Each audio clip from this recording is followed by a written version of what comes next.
Morning, everybody. Morning, Rabbi. This week's parsha is Parshas Beshalach. Beshalach talks about the beginning, and it happened when Pare sent out the people from Egypt. Hashem made them go roundabout, so just in case they get scared, they want to run back, they don't know how to get back. You know, you're dealing with a crowd that they were stuck in Egypt for many, many years. There's a slave mentality a little bit. So the Or HaChaim HaKadosh, one of the great commentaries from the 17th century, he says as follows. There's a famous Talmud, there's a famous Gemara in Maseches Megillah, Tractate Megillah, that they talk about the Megillah. The Megillah starts off Vayihi, and it was B'mei Achashverosh, in the times of Achashverosh. Comes the Talmud and says, Kabbalah hi biyadenu, we have a tradition from the Anshe Knesset Gdolah, from the Great Assembly, men of Great Assembly, that every time in Hebrew, when it says the word Vayihi, there are many words you could use to start off a story. But when you start off with the word Vayihi, it's bad news.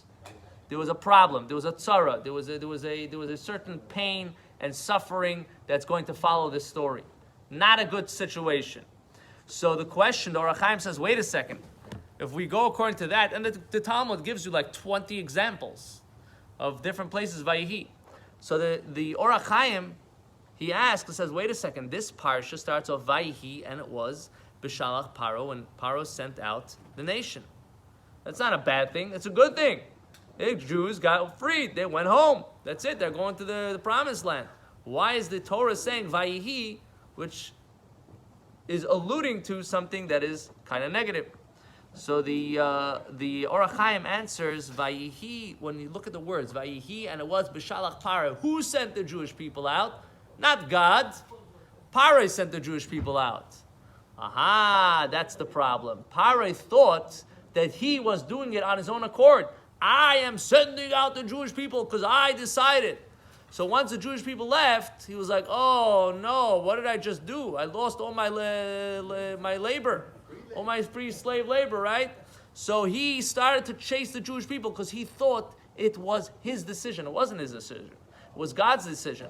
God let him feel it was his decision. And this is what the Torah is saying, that even God feels bad.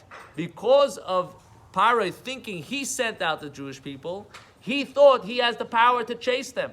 And because he chased the Jewish people, he ended up in the sea, right? All the Egyptians drowned in the sea, besides Pharaoh himself. But so the Torah is also writing as of sensitivity to all the people that lost their lives because Paro thought he was the one sending out the Jewish people. So the Vayihi is not negative on the Jewish people going out. Vayihi is the negative to show that Paro thought that he's sending the Jewish people out. And this is a very, very important lesson for us.